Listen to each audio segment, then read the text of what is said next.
Olá pessoal, estou aqui em mais uma tentativa, né? Acredito eu que dessa vez vai dar certo.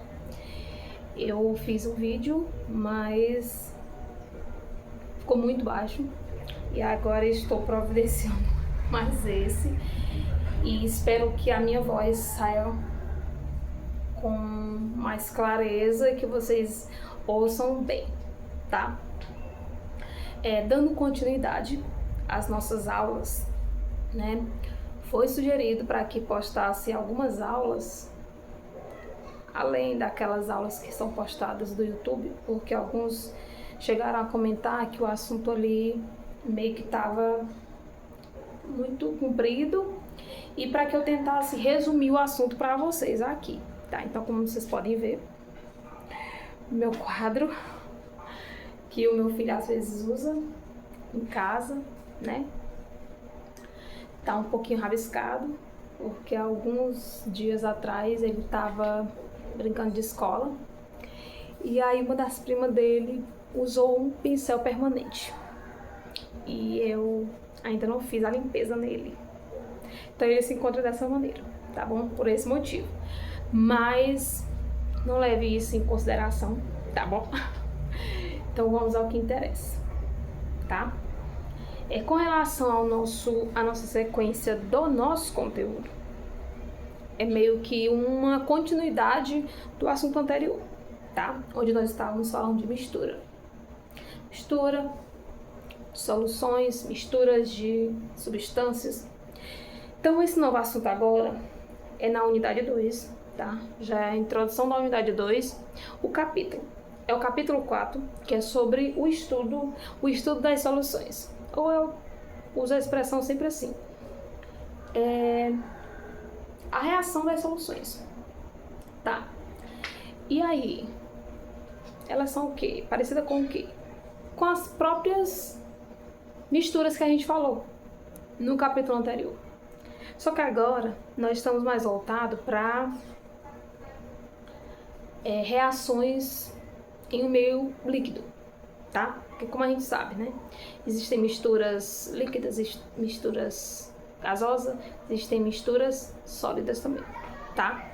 Mas no caso em si, essas reações que nós vamos estar vendo, elas vão acontecer em meios líquidos, tá bom?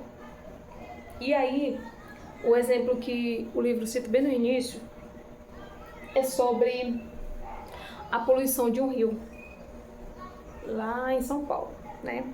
Aí fala um pouco a respeito da concentração de metal e por aí vai.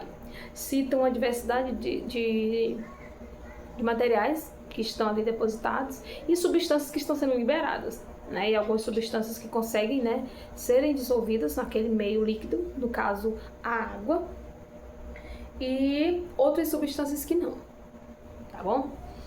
Então, voltando para o nosso assunto, essas soluções que vão ser estudadas nesse nosso capítulo agora, elas vão precisar, como no exemplo do rio, elas vão precisar de um meio líquido para que aconteça essa reação, para que essa solução ocorra. Esse meio líquido, o mais conhecido, o mais usual, é a água, como é citado aí, né? A água, por que a água? Porque a água, ela é considerada o solvente universal. Solvente universal por quê, professor?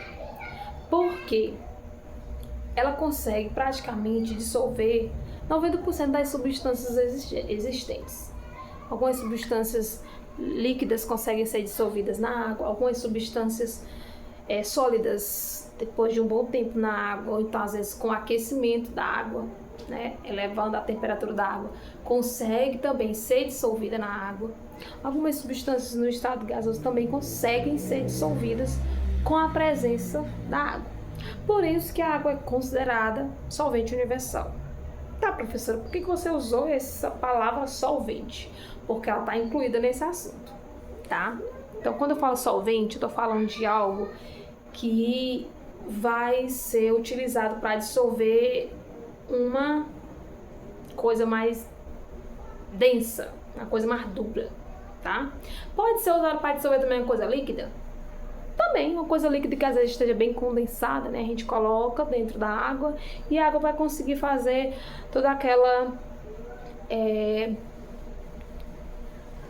com a adição daquela coisa líquida mais condensada dentro de uma água que é um meio líquido solto, ela vai conseguir fazer com que aquela substância fique bem mais líquida, tá? Então, rapidinho, vou fazer só uma pausa aqui porque chegou gente ali.